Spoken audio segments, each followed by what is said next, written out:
I have some really exciting news to tell you. Resumes are back. They're back in style. They're back in stock. They are back and they're here to stay. Now, I know this is a bit controversial. I know this is probably contradicting a lot of popular belief out there, a lot of books that I've been reading recently, a lot of blogs that I've been reading recently that say that resumes are old-fashioned, outdated. We need to destroy them, throw them in the garbage, make some fire out of it. But I beg to differ. Hear me out so you can understand what I mean. So what's the purpose of a resume? In the traditional sense of the word, a resume, the function of a resume, is to get your right people, your right person, to know that they need to hire you. It makes you and your gifts irresistible. Now, I understand that if you're watching this video today, you probably don't fit the traditional model of the 9-to-5 corporate job, or you don't want to work for the big man or a corporation that hires underage children in China, or this big fat boss that's like mean and ugly. No, I know this is not your ideal scenario, but resumes still apply to you. And here is how. Resume. How are you thinking about the resume? Are you thinking about the 8.5 by 11 sheet of paper that you coated and scented with lavender? I sure did that. I coated my resumes with sprays. I went to Bed Bath & Beyond and I sprayed them thinking that it would make it like more appealing. Hey, what the heck? I get her shot, right?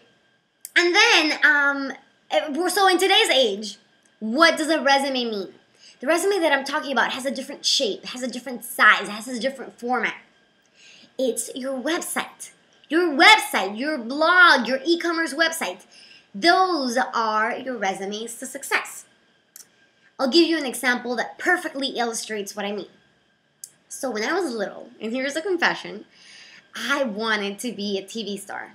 That's why I idolized Martha Stewart. That's why I couldn't miss the Disney Channel Art Attack. That's why now I'm still obsessed with the TV Food Network show, and I watch all the stars and everything, and that's something, I wanted a piece of that. I watched that, and I still do, and it's like, I want that so bad. So, and when I was little, I remember that instead of playing with Barbies and Mr. Potato Head, I had a little Easy Baker oven, and I fantasized about having like a cooking show, something like that. And today is not much different than that. This website that I have, this blog where you're watching this video, is me fantasizing again. So if I want a TV gig, I'm going to present to you all of my qualifications, right? I want to show you that I can do my thing. I have a DIY section where I post my tutorials, and one of the reasons why I got myself on video is because I wanted people to get a glimpse of my personality a little bit, maybe so I could be a part of a show, and that's exactly how I got my DIY gig on Tu Mañana. So, think about it. Think about your big goal. And ask yourself, are you transmitting onto your blog, onto your website, that goal? Are you giving yourself bite-sized versions of that goal and putting them into your website or your resume to show people your potential? So I'm going to ask you a couple of questions and see if you're following along. So, if you want to be the next TV Food Network star, are you posting your favorite recipes and showing beautiful pictures of the step-by-step? If you want to sell your work online, have you opened an Etsy shop? Have you opened a big cartel? If you want to sell your custom illustrations, do you have a portfolio where you're putting them all together and having a little text that says, I'm available for custom illustrations, and this is a logo that I could do for you. This is a logo that I did for another client, and just showcase, like, the Price is Right, like, all shiny, like, here am I doing my thing. Like, are you doing that? Another example, if you want to get into consignment and wholesales, do you have a place in your website that invites people to request wholesales or consignment orders or things of that nature? This is the purpose of your website. People often ask me, Mayi, how do you monetize your blog? I I don't monetize my blog. My blog is a means to an end. Your website is a means to an end. You do the things on your blog that you want to get hired for elsewhere. So you get the money for things that people are like, oh my goodness, this person can do this and this and this. And that's how the opportunities happen. Now, you have no time to waste. You never know when the right pair of eyes can be peeking in to see what you're up to. You never know. You might be thinking that you're monologuing and that you're all alone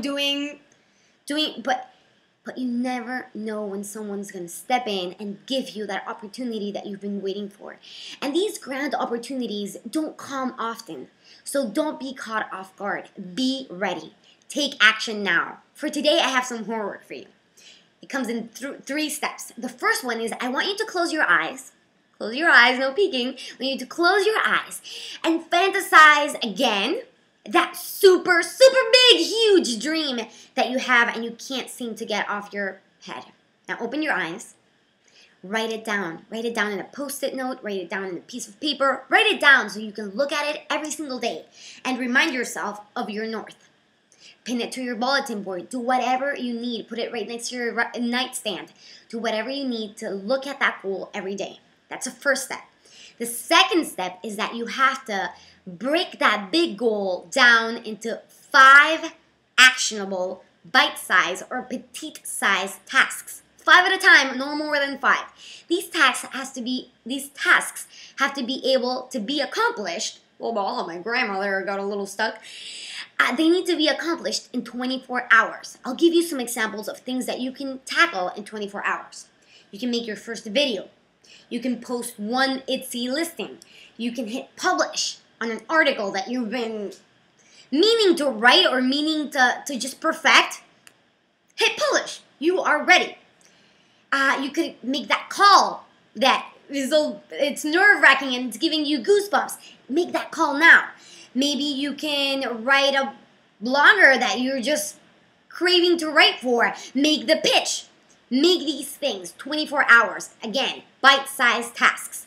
The third thing that I need you to do, final third thing that I need you to do, is social accountability. Find a friend, find a colleague, find whoever you need to let them know of the goal that you want accomplished. It's just unbelievable what social accountability can do for you because it adds pressure and it gives you that little tiny push, kick in the pants that you need to go that extra mile. And speaking of social accountability, there's no better place than the comment section below to add what you're going to add to your resume, aka your website. What are the things that you're going to be adding tomorrow, the next day, and the day after that to finally take care of that big goal that you're dreaming about. Take care of it today. So this was all for today. I can't wait to hear your comments below. This was all. This was Mayi Carles from Heartmate Blog. Till next Friday. Hasta la vista, baby. Bye.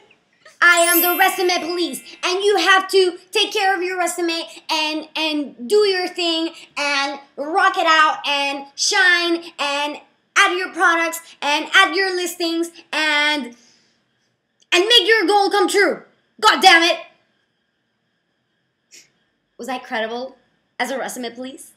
I really hope so because this hat was $5, okay? It was $5.